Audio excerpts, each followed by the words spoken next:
Aleluia. Amados, sejam todos bem-vindos no poderoso nome de Jesus.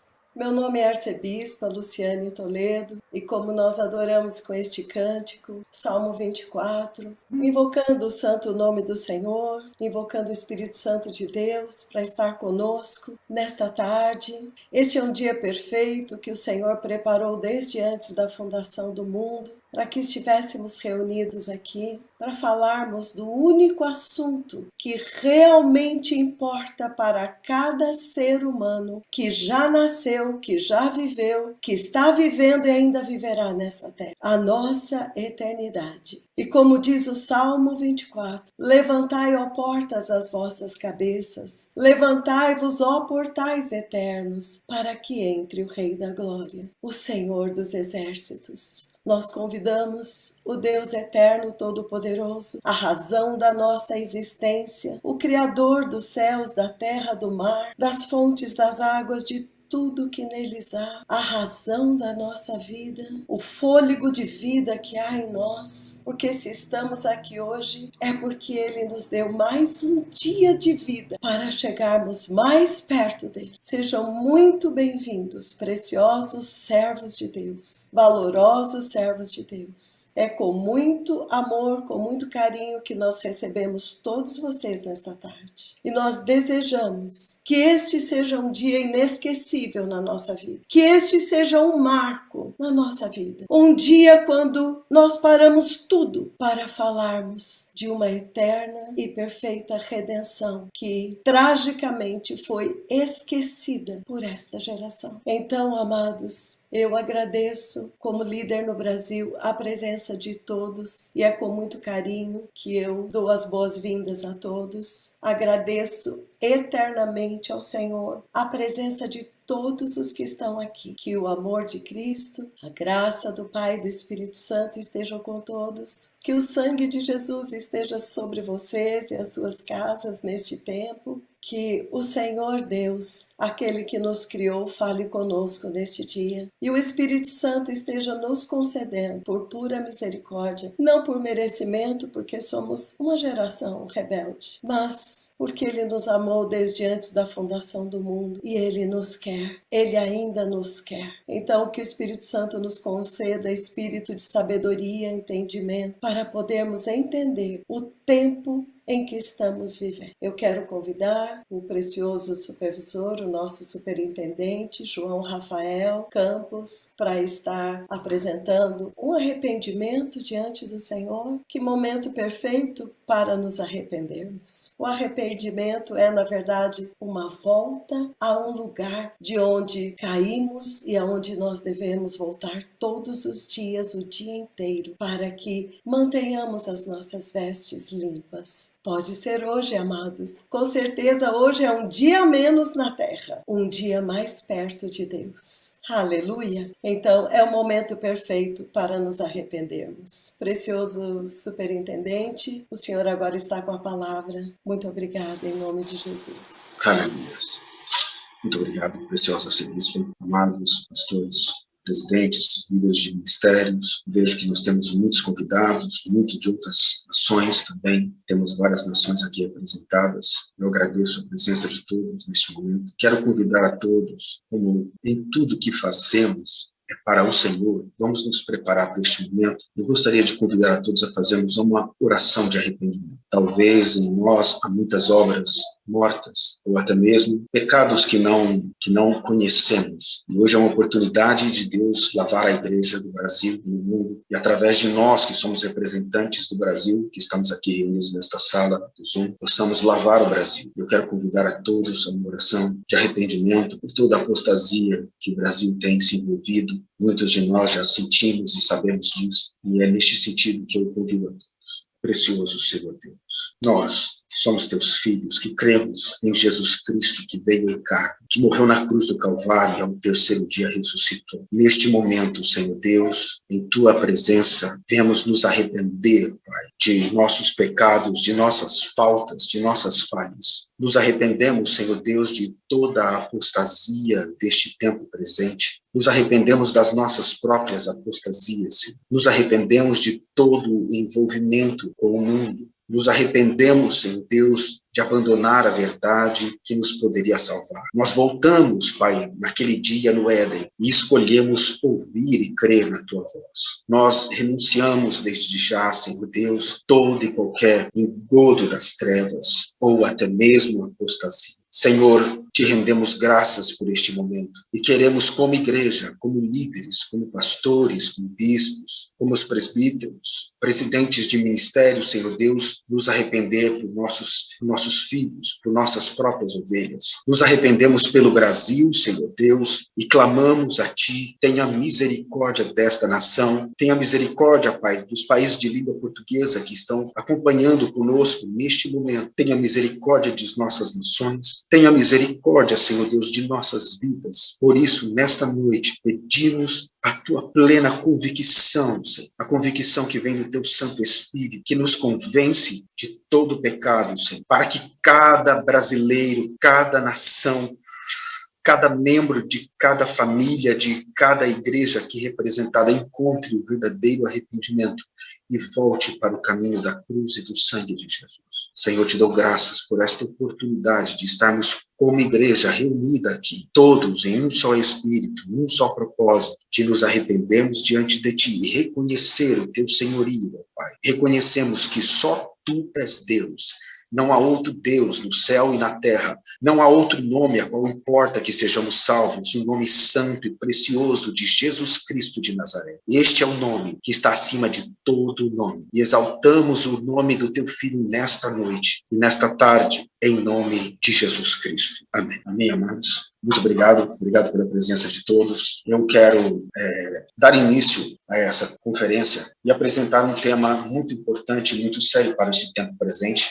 E peço o máximo da atenção de todos, se possível, anotem cada referência, leiam em várias versões, leiam o contexto, antes, durante, depois, e nos acompanhem nessa linha de raciocínio poderosa que vai destrinchar a maior apostasia dos últimos tempos. Essa apostasia, ela tem realmente se infiltrado em meio ao povo de Deus. Mas antes de dar início, eu quero dar as boas-vindas a muitos que estão nos assistindo por todas as plataformas digitais, pelo Twitter, pelo Facebook, pelo Instagram, pelo YouTube e também pelos links diretos. Agradeço a todos que estão nos assistindo no nome santo de Jesus. Sejam todos muito bem-vindos e eu quero começar essa ministração e eu sei que Deus vai abrir o entendimento de todos que estão aqui. Há muitos mestres nesta sala, homens sérios, pessoas que estão cansadas de ouvir do mesmo. Nós não vamos falar nada novo, na verdade, nós vamos falar de algo muito antigo. Nós vamos voltar no tempo, aos princípios, ao início de tudo. Então, para isso eu presto o máximo da sua atenção e desde já te agradeço e tenho certeza que Deus vai falar poderosamente com todos que estão nos assistindo. Hoje nós temos temas muito poderosos nesta conferência. Estaremos ministrando sobre a apostasia deste tempo presente, Elias andando na terra. É um tema muito impressionante. Nós temos que nos preparar para nos encontrar com o nosso Deus, pois estamos diante de uma realidade mortal, a qual a igreja está sendo avisada nesta noite. Amém? Agradeço a todos e eu quero dar início a essa preciosa apresentação e louvo a Deus por este precioso momento. Nós estamos no fim dos tempos. Chegamos num tempo em que os sinais estão claros, mas esse não é o nosso tema. Hoje eu quero falar um pouco do fim dos tempos bíblicos que nós estamos vivendo nos dias de hoje. Não vou me ater a muitos eventos, vou apenas fazer um breve resumo, comprovando que verdadeiramente nós chegamos ao fim dos tempos. A palavra do Senhor diz em Mateus 24, de 4 a 8, Jesus respondeu: cuidado, que ninguém os engane, pois muitos virão em meu nome dizendo eu sou Cristo, e enganarão a muitos. Vocês ouvirão falar de guerras e rumores de guerras, mas não tenham medo. É necessário que tais coisas aconteçam, mas ainda não é o fim. Nação se levantará contra nação, reino contra reino, haverá fomes e terremotos em vários lugares. Tudo isso será o início das dores. Nós conhecemos de cor este versículo, quantos de nós já não pregamos muitas vezes, e também haverá terremotos, fomes, pestes em vários lugares, conforme a palavra de Deus no livro de Lucas, acontecimentos terríveis e grandes sinais provenientes do céu. Bem, nós sabemos que a fome está generalizada na terra, não falo só na nação de cada um aqui representante, mas eu digo em toda a terra. Os índices de mortalidade por causa da fome são terríveis, né? Nós estamos vendo diversos anúncios em diversos meios de comunicação. A fome atinge mais de 820 milhões de pessoas no mundo. Isso não são dados fictícios, são dados da própria ONU e diversas outras fontes de informação. Há uma fome generalizada em diversos países e nações, e também um índice massivo de terremotos que, curiosamente, se iniciaram a partir de 2003. Gravem esse período, pois tem a ver com tudo que nós estamos falando. Então, a partir de 2003, algo na Terra começou a acontecer. E nós temos aí o índice de diversos órgãos que fazem a medição de todos esses grandes eventos, e nós vemos aí que a partir de 2003 houve uma elevação terrível de terremotos. Nós temos aí grandes terremotos na Terra, como o de Nepal, temos também na Itália, são muitos, mas vou citar apenas alguns que marcaram: o terremoto do Chile, seguido de tsunami. Também tivemos o grande terremoto do México. Tivemos terremotos, maremotos e tsunamis seguidos, como o grande tsunami do Haiti. Foi realmente terrível, todos nós lembramos deste período. Temos também um terremoto em Taiwan, muito poderoso. Temos a Ásia, quando sofreu aquele terrível tsunami, e o horrendo tsunami do Japão. Então, nós vemos que foram muitos grandes eventos. As guerras começaram a acontecer em grande escala nas últimas décadas, e o número de mortes tem aumentado a cada dia em toda a Terra.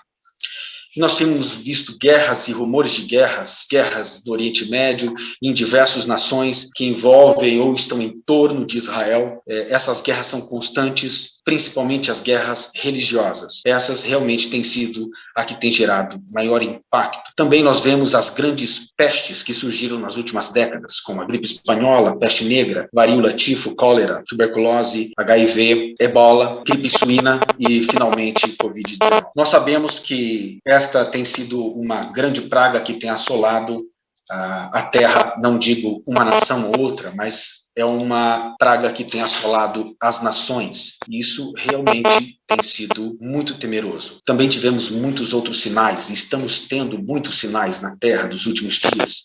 O aumento exorbitante do homossexualismo. Igrejas homossexuais, pastores homossexuais, e o aumento tem sido exorbitante. A mídia tem simplesmente pregado e normalizado o homossexualismo. A pedofilia também tem sido praticamente legalizada. Em muitas nações, a pedofilia já é legalizada. A bestialidade em diversas nações, homens casando com animais, coisas terríveis. A legalização do aborto, como muitos já conhecemos, pais matando filhos, filhos matando pais, e realmente, conclusão, nós estamos definitivamente no final dos tempos. E nesse fim dos tempos, nós chegamos a um alerta do próprio Senhor Jesus Cristo, que tem a ver totalmente com o tema desta noite, que é a grande apostasia dos últimos dias. Naqueles dias, o próprio Senhor Jesus nos deixou um alerta sobre um sinal muito sério que ocorreria antes da sua vinda. Mateus, como nós já lemos, vamos ler novamente, mas agora com outra ênfase, para começar a linha de entendimento desta noite, para apresentar todas as evidências. Vamos começar por Mateus 24, 3 e 5. Aqui está na versão NVI, mas recomendo que todos leiam em todas as versões. Tendo Jesus se sentado no Monte das Oliveiras, os discípulos dirigiram-se a ele, em particular, e disseram: Dize-nos, quando acontecerão essas coisas? Qual será o sinal da tua vinda e do fim dos tempos? Interessante que eles pediram para Jesus um sinal claro da vinda de Jesus. É um sinal absoluto da volta de Jesus, da segunda vinda de Cristo. E ele, como sinal, deu um alerta de cuidado, dizendo, Jesus respondeu: cuidado, que ninguém os engane, pois muitos virão em meu nome, dizendo, eu sou Cristo, e enganarão a muitos. Quando nós lemos essa referência bíblica, a primeira coisa que nos vem à mente são os falsos cristos que têm surgido na Terra, uns estereotipos, alguns até hilários, como nós conhecemos, mas estes não têm enganado a muitos, como nós pensamos. Então, o que seria isto? Respondeu também ele: vede, não sejais enganados, porque muitos virão em meu nome dizendo, sou eu. Então, observem que este alerta deste engano foi descrito na palavra de Deus como um sinal definitivo da volta de Cristo. Que quando chegasse este evento, seria realmente o período que a volta de Jesus ocorreria. Em 2 Tessalonicenses 2, de 1 a 3, nós vimos a palavra do Senhor escrito. Irmãos, quanto à vinda do nosso Senhor Jesus Cristo e a nosso reencontro com Ele, rogamos a vocês que não se deixem abalar nem alarmar tão facilmente, quer por profecia, quer por palavra, quer por carta, supostamente vinda de nós, como se o dia do Senhor já tivesse chegado. Não deixe que ninguém os engane, de modo algum. Antes daquele dia virá a apostasia. E então será revelado o homem do pecado, o filho da perdição. Todos nós aqui sabemos que o filho da perdição é o anticristo, que será liberado na grande tribulação, na tribulação e grande tribulação. E antes, obviamente, ele não pode ser revelado, porque aquele que o detém ainda está na terra, o Espírito Santo. E nós sabemos que o grande e terrível dia do Senhor, antes daquele dia, que é o dia do Senhor, será o dia terrível, o dia da angústia de Jacó, conforme a palavra do Senhor em Jeremias 37, em Joel 2:31. Então, nós temos sinais claros de que o grande e terrível dia do Senhor será o arrebatamento, a sua poderosa vinda. Então, a partir deste ponto, independente se nós cremos, somos pré-tribulacionistas, mid ou pós, nós cremos no dia do Senhor e que este engano viria. Mas aqui ele alerta que viria a apostasia. Aqui fica muito mais claro, ele dá nome ao engano, ele dá nome àquilo que verdadeiramente vai ser o sinal antes da volta de Cristo, a apostasia. E o que significa apostasia? Apostasia tem dois significados, mas vamos nos ater ao segundo. O primeiro significado é decair ou abandonar da fé. O segundo é decair ou abandonar da verdadeira fé. Então vamos nos ater a esse segundo significado da apostasia e fazer alguns comparativos. No livro de Lucas 18:8, a palavra do Senhor diz: eu lhes digo, ele lhes fará justiça e depressa. Contudo, quando o Filho do Homem vier, encontrará fé na terra? É uma pergunta muito curiosa, eu já me questionei muito sobre essa pergunta. Nós temos observado que tem se aumentado em toda a terra o número de igrejas, o número de pessoas que supostamente têm buscado a Deus tem aumentado, mas aqui a palavra de Deus tem deixado claro que, porventura, o Filho do Homem vai encontrar fé na terra. Significa que a fé, na verdade, vai ser algo muito escasso, muito difícil de se encontrar. Porventura, o Filho do Homem encontrará fé na terra. E se nós voltarmos aqui ao significado da palavra apostasia, quem sabe, ou claramente ele está dizendo, porventura, ele vai encontrar alguém com fé na verdade? Então nós estamos observando que um engano está vindo, um grande engano, que vai desviar a fé de muitos para outro caminho. Ou, como a própria palavra diz, muitos virão em meu nome e enganarão a muitos. Então muitos terão a sua fé desviada de caminho. E pensando nisso, nós vamos pensar em que tempo essa apostasia estaria ativa. Não se lembra de quando ainda estava com vocês e costumava lhes falar estas coisas? E agora vocês sabem que o que detém para que ele seja revelado no seu devido tempo. A verdade é que o mistério da iniquidade já está em ação, restando apenas que seja afastado aquele que agora o detém. Então, o Espírito Santo está detendo a vinda do anticristo. Porém, o mistério da iniquidade já está em ação. O espírito do engano, o espírito da apostasia já está em ação. E sobre isso, nós vamos falar por que este espírito está em ação. No próprio versículo já temos a resposta. Em 2 Tessalonicenses 2, de 10 a 12, diz: ele fará uso de todas as formas de engano da injustiça para os que estão perecendo. Portanto, rejeitaram o amor à verdade. Então aqui nós podemos observar que a grande apostasia faz com que as pessoas rejeitem o amor à verdade. Então a fé de todos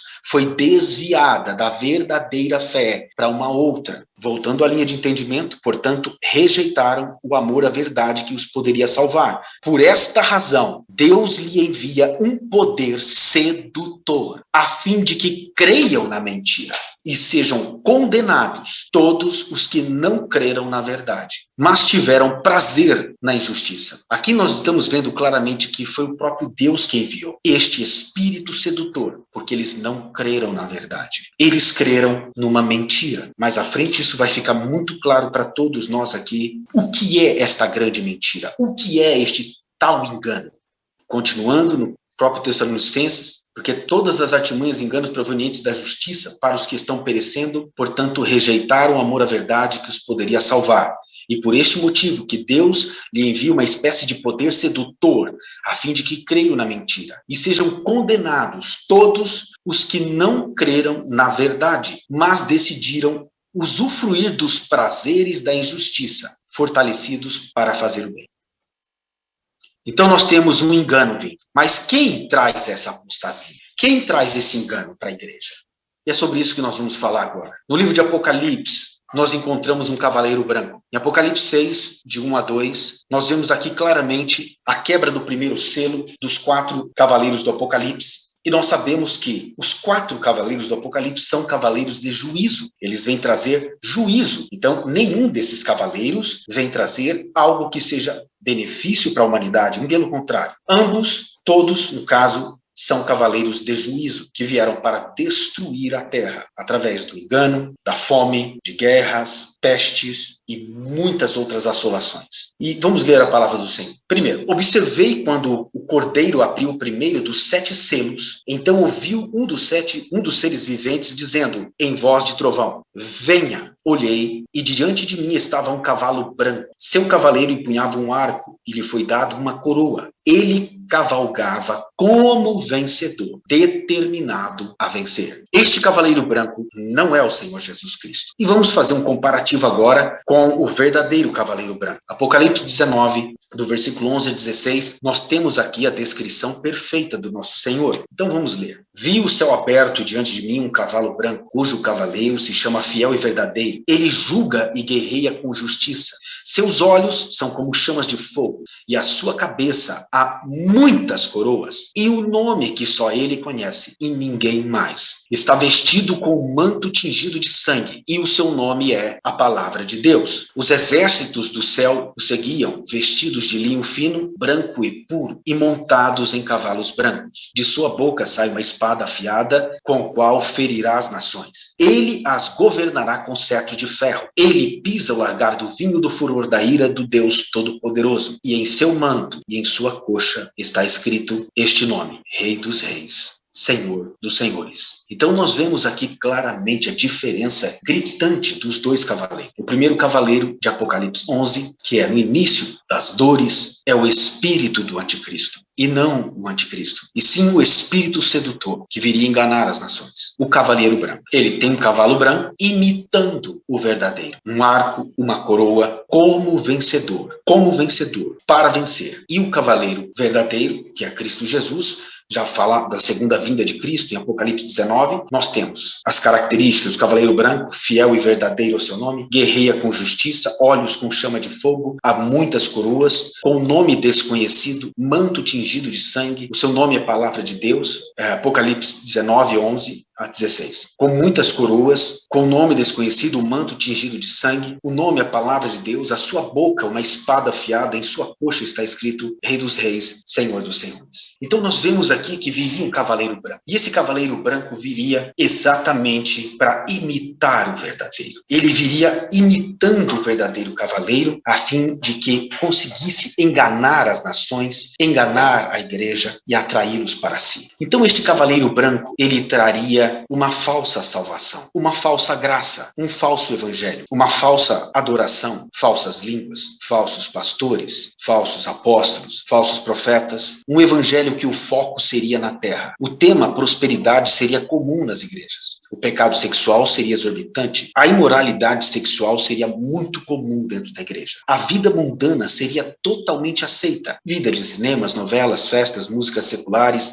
alimentação, beber seria permitido, se vestir como o mundo, pregações motivacionais. Não haveria mais repreensão ao pecado, não haveria mais uma conversão legítima, apenas uma mudança moral na vida dos cristãos. Não havia mais temor pela palavra de Deus ou pelas coisas de Deus. Nunca há arrependimento. O arrependimento é praticamente escasso neste momento. A cruz e o sangue de Jesus passa a ser um assunto ultrapassado. E muitos outros assuntos que, se nós fôssemos citar aqui, daria a noite toda. E o verdadeiro? Se nós observarmos as características de Cristo Jesus e seu evangelho, ele começa pregando arrependei-vos. Ele começa pela pregação do arrependimento. A pregação sobre a santidade, sobre a prática da justiça, não fala de coisas terrenas. O foco sempre na eternidade.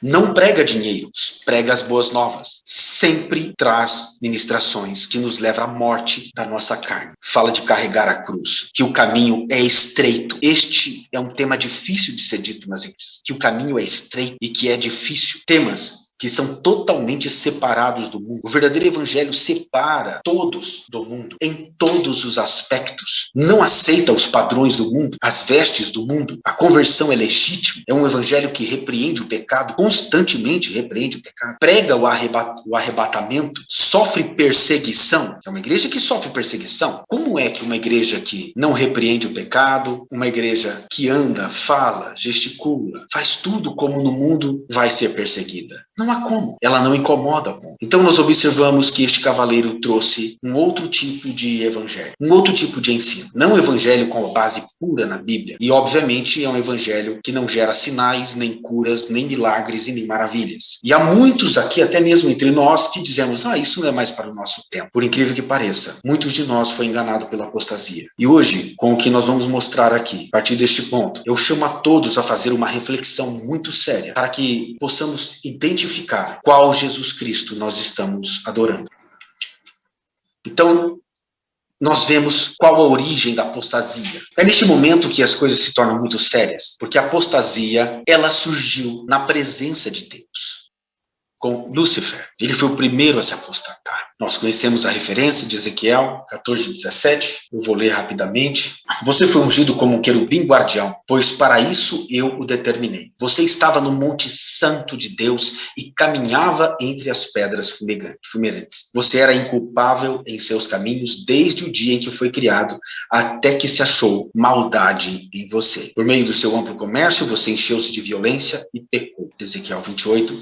Por isso eu o lancei em desgraça para longe do monte de Deus e o expulsei. Querubim guardião do meio das pedras fulgurantes. Seu coração tornou-se orgulhoso por causa da sua beleza e você corrompeu a sua sabedoria por causa do seu esplendor. Por isso, eu o atirei à terra. Fiz de você um espetáculo para os reis. Então, a apostasia surgiu no coração de Lúcifer, quando ele corrompeu a sabedoria dele. A sabedoria que ele tinha era pura, divina, mas num determinado momento ela foi corrompida. O entendimento de Lúcifer foi corrompido. O conhecimento dele foi contaminado por um sentimento. O orgulho. O orgulho é realmente o fator principal que nos mantém no engano. Enquanto nós somos orgulhosos, é impossível para que Deus consiga revelar através do teu Santo Espírito a pureza da verdade do Evangelho. Porque assim como aconteceu com Satanás, pode estar acontecendo conosco. Por causa do nosso orgulho, a nossa sabedoria pode estar sendo corrompida por um determinado tipo de conhecimento ou de entendimento. E nós vimos aqui também o que aconteceu com a apostasia. Logo depois houve uma grande guerra no céu. Miguel e seus anjos lutaram contra o dragão e o dragão e seus anjos revidaram, mas estes não foram suficientemente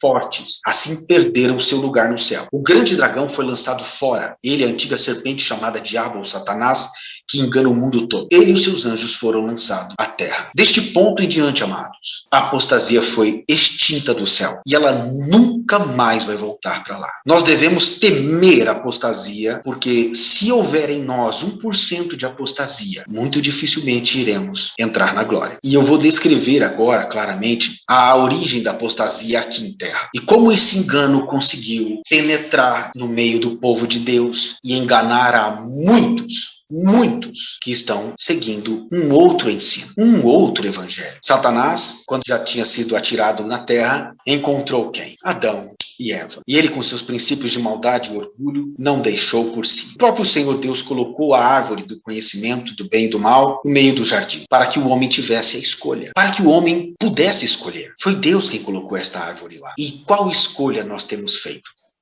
Eu quero ler aqui a mensagem, a palavra de Deus, que está em Gênesis 3, do versículo 1 ao 6. Gênesis 3, do versículo 1 ao 6. Depois nós vamos revelar aqui a forma que a apostasia tem enganado muitos filhos de Deus. Ora, a serpente era o mais astuto de todos os animais selvagens que o Senhor Deus tinha feito. E ela perguntou à mulher: foi isto mesmo que Deus disse? Não comam de nenhum fruto da árvore do jardim?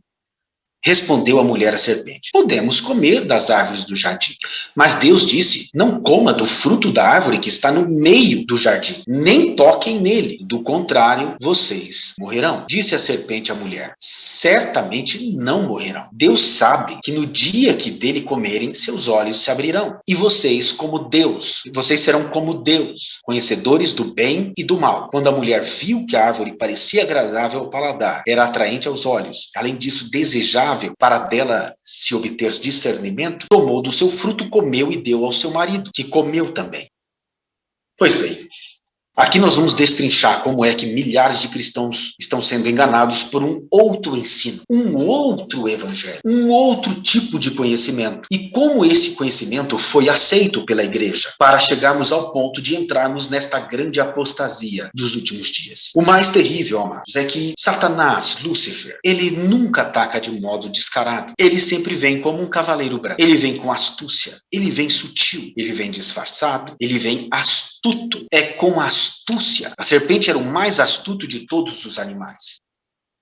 O primeiro passo que ele semeou na mente da Eva foi semear a dúvida ou a incredulidade na palavra que Deus já tinha colocado para ela. Deus já tinha dado a palavra dele e simplesmente, neste ponto, Lúcifer semeou a incredulidade, dizendo: foi isto mesmo que Deus disse? Foi isto mesmo que Deus disse? Então, que observa que o primeiro passo de Satanás é trazer a incredulidade, a dúvida naquilo que já está escrito na palavra de Deus. O segundo ponto, ele disse: foi isso mesmo que Deus disse? Não comam de nenhum fruto das árvores do jardim. Próximo ponto, ele distorce a palavra de Deus. Ele pega a palavra de Deus e distorce aquilo que foi dito para que o Filho de Deus não obedeça a palavra ou fique confuso com a palavra. Ele distorce a palavra de Deus para que haja uma confusão em nossa mente, para que não cumpramos a palavra de Deus.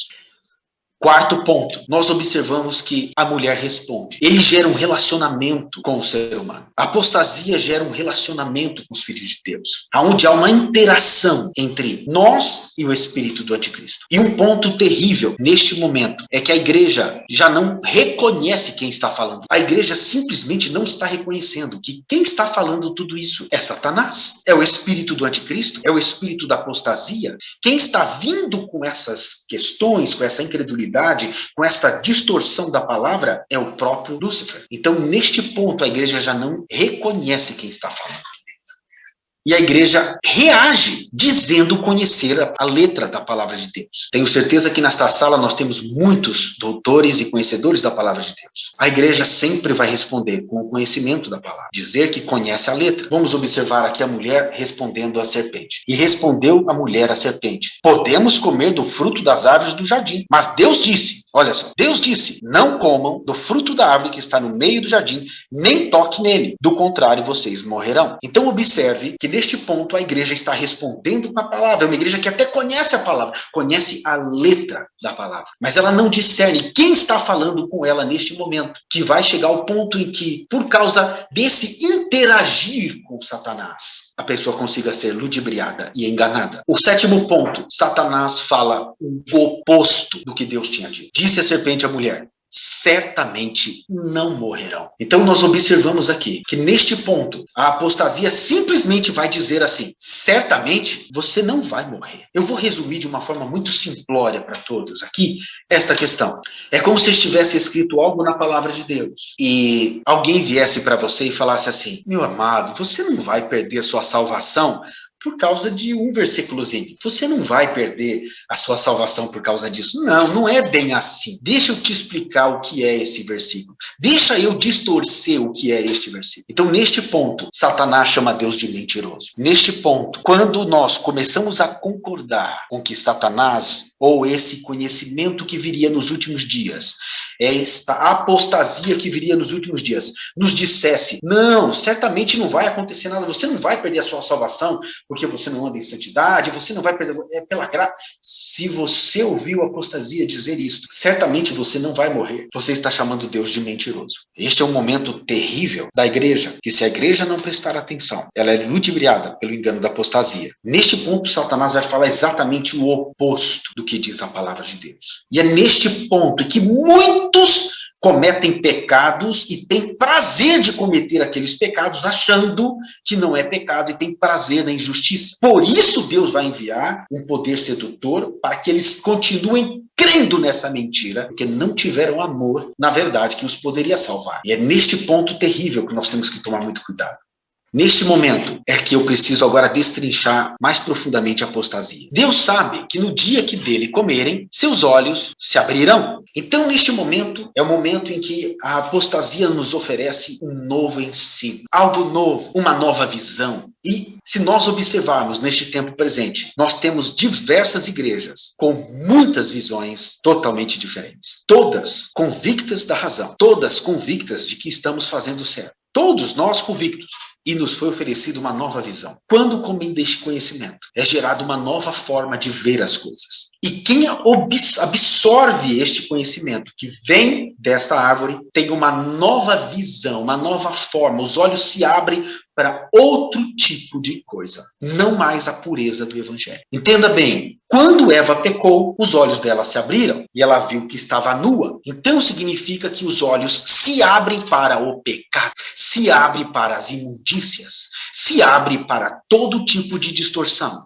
Os olhos vão se abrir para todo tipo de concupiscência deste corpo terrível. E é neste momento, através deste conhecimento que recebemos na apostasia, que os olhos se abrem para a prosperidade, para as coisas deste mundo, para a vaidade, para muitas outras coisas, esquecendo os princípios elementares da palavra de Deus. No 9º ponto, ele nos iguala a Deus. Ele diz, e vocês serão como Deus, conhecedores do bem e do mal. Ser como Deus. Neste momento, este ensino iria trazer um evangelho triunfalista. Um ensino, um conhecimento que iria deixar o homem tão soberbo, tão cheio de si, que ele simplesmente ia entrar na presença de Deus sem temor algum. Deus ia se tornar uma lista de supermercado. Todos iriam entrar na presença dele apenas para fazer os seus pedidos. Como se Deus fosse o empregado da igreja. A igreja iria perder o temor totalmente. Mas agora eu quero revelar algo muito simples sobre os conhecedores do bem e do mal. O fruto da árvore do conhecimento do bem e do mal, eu já vi muitos relatos sobre o que seria o fruto da árvore do conhecimento do bem e do mal. Mas uma coisa simples que nós, às vezes, não ficamos atentos é a simplicidade do nome da própria árvore. Uma laranjeira, ela dá laranja. Uma bananeira dá banana. E uma árvore de conhecimento dá conhecimento. O fruto da árvore do conhecimento do bem e do mal é o conhecimento. E é um conhecimento do bem e do mal. É um conhecimento que vem misturando os entendimentos. É um conhecimento que traz mistura, tira a pureza da palavra de Deus e traz uma mistura. É yin e yang, é uma mistura perfeita, um equilíbrio entre o bem e o mal. Sendo que nós sabemos que a palavra de Deus diz claramente que não há comunhão entre luz e trevas. Mas aqui a serpente oferece o conhecimento do bem e do mal. Ele traz um evangelho que traz uma mistura entre o pecado e o santo, em viver uma vida mundana e uma vida cristã, entre andar em santidade e andar com os desejos do mundo. É uma mistura de conhecimento das coisas de Deus e o conhecimento das coisas de Satanás. Seja conhecimento de batalha espiritual, seja conhecimento sobre coisas angelicais. Todos esses conhecimentos vindo desta árvore do conhecimento, se você tocar nele, ou se você comer deste fruto, você morreu espiritualmente. Então a apostasia dos últimos dias é literalmente o fruto da árvore do conhecimento do bem e do mal. É um evangelho, é um conhecimento, é um entendimento que iria fazer com que centenas e milhares de pessoas se corrompessem e abandonassem o puro e verdadeiro evangelho da cruz e do sangue de Jesus. E é neste ponto em que a igreja se encontra. Se nós observarmos a igreja deste tempo presente, não há pureza no evangelho. Há um outro evangelho sendo pregado nas igrejas. Há tanto conhecimento que tem arrancado a nossa fé. Para muitos de nós aqui que fez faculdade teológica, os seminários e muitos outros cursos, nós aprendemos algumas coisas terríveis na faculdade ou no seminário que simplesmente destruíram a nossa fé. Então o conhecimento deste tempo presente viria corromper a fé, viria trazer uma fé em outro. Como o significado da apostasia diz, que seria o decair da verdadeira fé. No 10º ponto, e o mais incrível. A mulher viu que a árvore parecia agradável ao paladar. É um evangelho delicioso. É um evangelho que alimenta a carne das pessoas. É um evangelho que simplesmente todos iam ser gratificados. E a sua carne ia ser sempre alimentada e nunca crucificada. É um evangelho que iria fugir do jejum. É um evangelho que não iria repreender o pecado da pessoa. Então viria um evangelho nos últimos dias, que seria pregado em todas as igrejas, em muitas igrejas, que simplesmente iria agradar a carne. Viria um evangelho que seria atraente aos olhos. Iria ser um conhecimento que iria aumentar ainda a cobiça dos olhos. Aquilo que fosse ensinado, iria ensinar o povo de Deus a cobiçar as coisas com os olhos, a desejar as coisas dessa terra. E nós sabemos que as concupiscências da carne e a soberba da vida estão ligadas aos olhos. Nós vemos aqui claramente que este evangelho iria aumentar a cobiça dos olhos e iria ser um evangelho cobiçoso, que iria gerar este sentimento na igreja e torna seu ensino cada vez mais desejável. E ela viu que era desejável para dela se obter mais discernimento. Discernimento é um discernimento, é um tipo de conhecimento que você quer aprender cada vez mais. É infinito as possibilidades de conhecimento. E nós esquecemos que nos últimos dias, por se multiplicar o conhecimento, a iniquidade, o amor de muitos iria se esfriar. Ia ter tantos cursos teológicos, tantos ensinos e seminários impressionantes, que iriam simplesmente encher a nossa mente de suposto conhecimento do bem ou do mal. E ainda ia aumentar o desejo de obter cada vez mais conhecimento.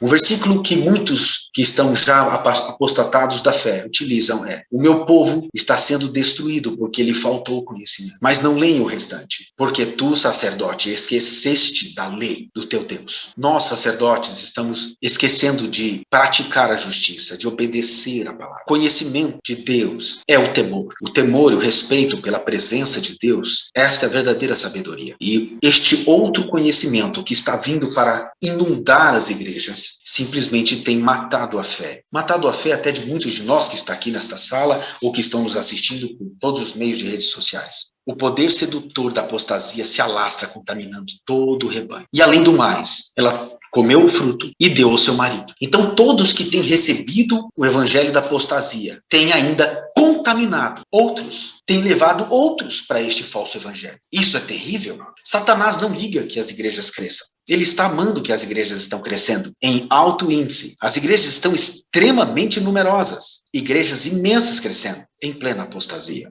Eu quero falar de alguns sinais que a igreja já está em plena apostasia. E esses sinais são muito claros. Cada denominação tem sua própria visão doutrinária. As visões doutrinárias são tão diferentes entre si, chegando ao ponto de algumas serem confrontantes entre si, mesmo usando a mesma Bíblia. Se nós somos um só povo de Deus, por que essa divergência toda entre nós?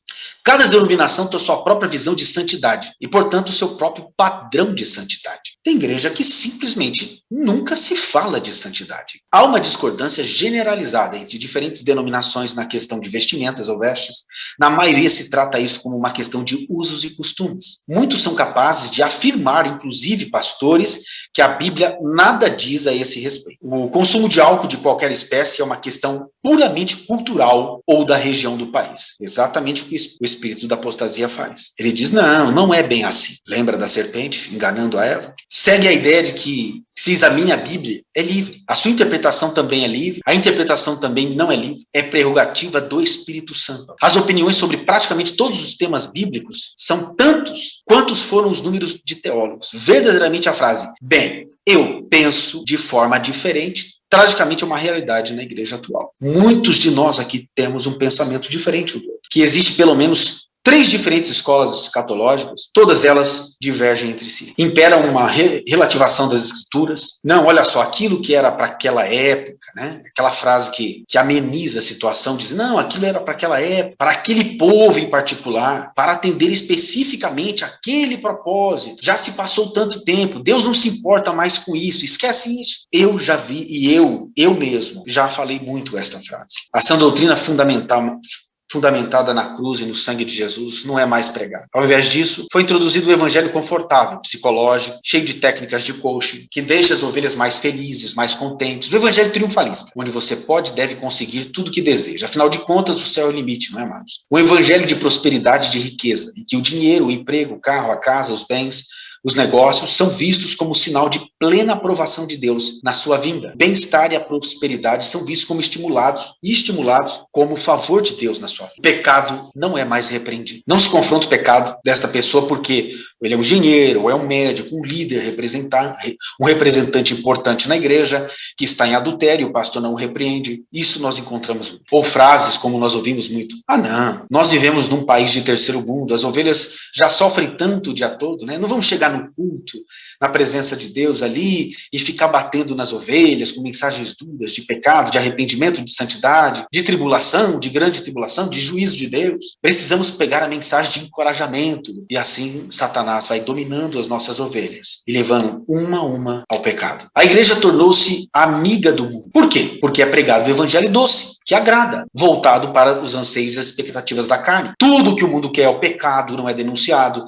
e nem é confrontado. Principalmente a sociedade que nós vivemos, nós não confrontamos mais, já temos até medo de pregar. Tem pastor que tem medo de falar de homossexualismo do púlpito. O pecado não é denunciado e nem confrontado na sociedade. A igreja não incomoda mais ninguém. Por isso ela não é perseguida. Ela prega o que o mundo gosta e não fala o que o mundo precisa ouvir. A igreja verdadeira, ela sofre perseguição. Lançaram a mão deles e encarceraram na prisão até o dia seguinte, pois já era tarde. Atos 4:3. Outra perseguição em Atos 5:18. E eles sempre eram perseguidos e lançados nas prisões. Por quê? Porque o evangelho deles doía. Era um evangelho que matava a carne. É um evangelho que destrói o orgulho. É um evangelho de santidade. É um evangelho de arrependimento. É um evangelho que eles não suportavam. O estilo de vida deles de santidade confrontava quem não vivia em santidade e automaticamente gerava repúdio. Nós temos uma discordância generalizada que impera nas denominações evangélicas, a respeito de diversos assuntos na Bíblia. Praticamente quase todos os assuntos principais, em cada denominação, nós vemos aí uma discordância plena. Quando o assunto é salvação, se nós abrirmos aqui o microfone e cada um dá o seu ponto de vista sobre a salvação, nós vamos ficar chocados, porque cada um pensa de uma forma muito diferente. Sobre arrebatamento, é antes, é durante, é após. Nós vamos ter uma briga terrível aqui. Sobre a santidade, tem igreja que fala que é impossível ser santo, que não prega a santidade porque ninguém alcança a santidade. E onde fica a palavra de Deus que diz que sem santidade ninguém verá o Senhor? A conduta cristã, quer dizer, o estilo de vida propriamente cristão, bíblico, cada um tem o seu, é uma discordância terrível. O juízo final, porque a ordem escatológica disso é daquilo, existe uma divergência muito grande entre nós. Batismo, seja nas águas ou no Espírito Santo, todos temos diferentes visões, e isso é a pura apostasia. Sobre o fim dos tempos, todos nós temos muitos aspectos diferentes sobre o fim dos tempos, deste tempo presente. Sabemos que temos aqui youtubers aqui famosos estão assistindo conosco, que falam desse tema, vida eterna. Este é um assunto que, infelizmente, há uma discordância tão grande, mas é pouco falar. Mas a Bíblia diz em Efésios 4:4-5, há um só corpo, em um só Espírito, como também fostes chamados em uma só esperança da vossa vocação, um só Senhor, em uma só fé, um só batismo. Por que não estamos assim? A apostasia conseguiu ser coroada. Olhei diante de mim, estava um cavalo branco, e seu cavaleiro empunhava um arco, e lhe foi-lhe dado uma coroa. Ele cavalgava como vencedor determinado a vencer. Foi dada uma coroa para este espírito que empairou nas igrejas. E a apostasia tomou conta de todas as igrejas destas nações, na terra inteira. Amados, a palavra de Deus diz que a porta é estreita. Poucos encontrarão. A palavra de Deus diz claramente que sem santidade ninguém verá o Senhor. Eu quero testemunhar algo aqui antes de passar para o próximo slide, que é muito sério.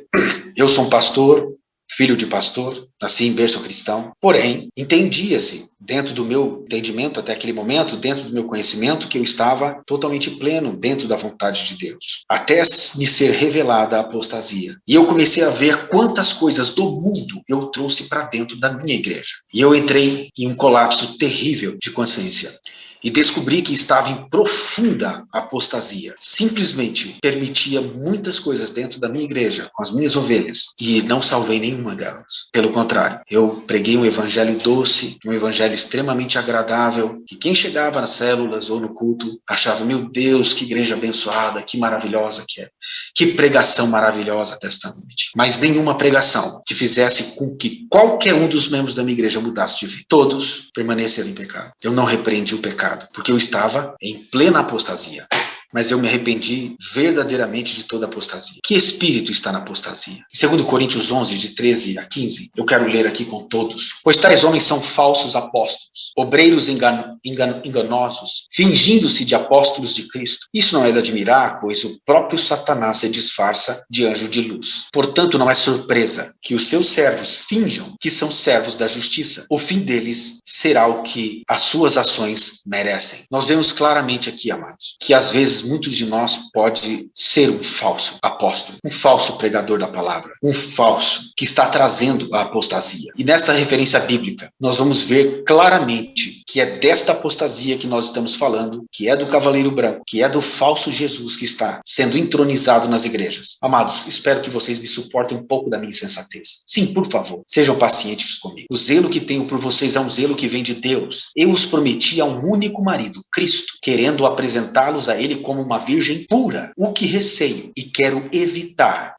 é que assim como a serpente enganou a Eva com a astúcia, aqui nós estamos vendo claramente os passos que nós vimos lá atrás da Eva, como a apostasia enganou a igreja. Assim como a serpente enganou a Eva com a astúcia, a mente, observa de novo aqui, a mente de vocês seja corrompida. Lembra que a mente de Lúcifer foi corrompida? Então ele fez o mesmo engano novamente, enganando a igreja com um outro evangelho, a qual a Eva caiu, e aqui nós somos alertados na palavra de Deus novamente, assim como a serpente enganou a Eva com astúcia, a mente de vocês seja corrompida e se desvie da sua sincera e pura devoção a Cristo. Pois se alguém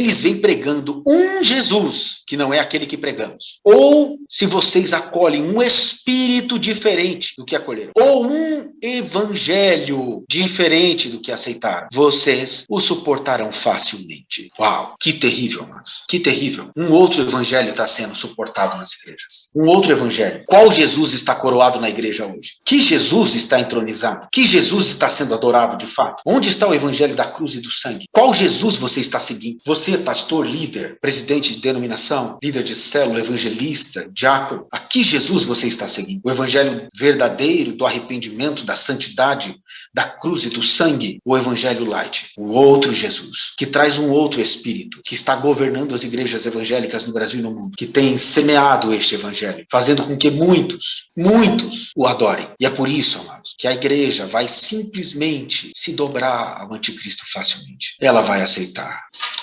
A igreja desse tempo presente tem pregado um outro Jesus, um outro evangelho. Infelizmente, muitos de nós têm sido um instrumento desse outro Jesus, pregando o evangelho superficial. Amados, eu quero deixar uma pergunta aqui para todos nós. Não bem uma pergunta, mas uma afirmação séria, definitiva. Todos nós que estamos aqui, neste momento, todos sem exceção, iremos prestar contas a Deus de nossas ovelhas. Todos iremos prestar contas a Deus. Todos nós estaremos diante do Senhor naquele dia. Iremos prestar contas a Ele do que ensinamos às nossas ovelhas. Qual Jesus você tem ensinado a sua ovelha? Que evangelho você tem pregado? Pense nisso. Faça uma autoanálise. Veja a sua vida de santidade. Observe os seus princípios elementares. Faça uma autoavaliação séria, porque nós estamos destruindo o Brasil. Estamos destruindo Portugal, Macau, Timor-Leste, todas as nações aqui representadas. Que evangelho nós temos pregado? Que Jesus está sendo adorado nas igrejas? Se não é o verdadeiro, quem é o rei? Quem é o cavaleiro que foi coroado, que recebeu uma coroa, foi lhe dado uma coroa? A própria igreja pegou a coroa e deu a ele, e deixou ele reinar. A apostasia dos últimos dias seria um falso Cristo. E por que todos aceitam com facilidade? Porque vem em nome de Jesus, vem com as características de Jesus, mostrando as bênçãos da palavra de Deus, e esconde, distorce a palavra. Essa é a maior apostasia que nós já vivemos nos últimos anos. Muitos de nós temos o seguinte sentimento. Eu falo por experiência própria, fiz uma breve pesquisa com muitos irmãos que estão em diversas denominações, por ter acesso a muitas denominações, e tenho perguntado a eles: o que você tem sentido na igreja? Todos têm sido unânimes, dizer: Tá tudo errado, mas não sabem especificar o que é exatamente. Eu vi um relato de um professor muito respeitado, se eu tivesse chance eu até poderia ler, mas ele disse: eu estou cansado de ouvir isso que tem dito nas igrejas. Eu quero o verdadeiro evangelho da cruz. Eu quero o evangelho verdadeiro, eu não aguento mais ir em todo lugar e não ouvir o evangelho verdadeiro em nenhum lugar. Em todo lugar que eu entro, alguém tem algum interesse, todos com algum interesse. O que fizemos com o evangelho? Nós, pastores, líderes, a igreja está tão podre que foi necessário uma intervenção divina. É necessário uma intervenção divina para que a igreja seja purificada. Nós estamos entrando em trevas terríveis, e essas trevas podem culminar na perca da salvação de muitos amados. Quem está recebendo adoração?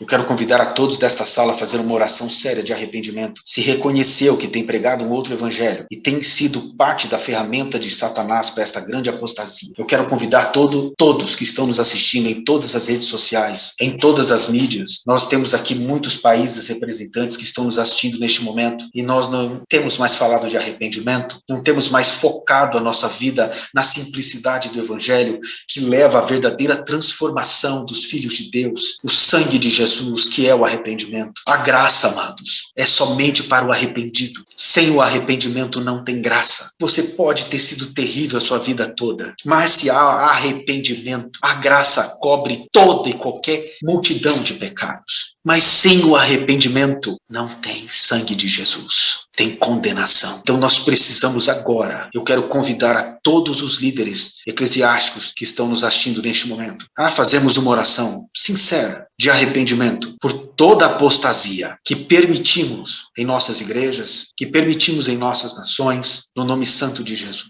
Eu convido a todos em nome de Jesus. Precioso Senhor, Deus, o que eu fiz, Pai? O que eu fiz com minhas ovelhas, Senhor?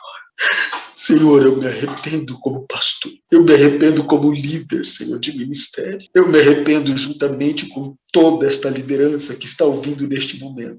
E te pedimos perdão, Senhor, por toda a apostasia que estamos vivendo, por toda esta terrível apostasia que permitimos, Pai, em nossas igrejas, pelo falso evangelho, o evangelho da carne, o evangelho trivial, o evangelho doce, Senhor, o evangelho que só alimenta a carne, que alimenta a soberba, que alimenta as concupiscências, o evangelho que não repreende o pecado. Senhor, nós nos arrependemos, Senhor Deus, de ter coroado outro Jesus. Nós te pedimos perdão, Senhor, nesta noite. Nós nos arrependemos como igreja, a igreja de Cristo nesta nação, em todas as nações que estão nos ouvindo.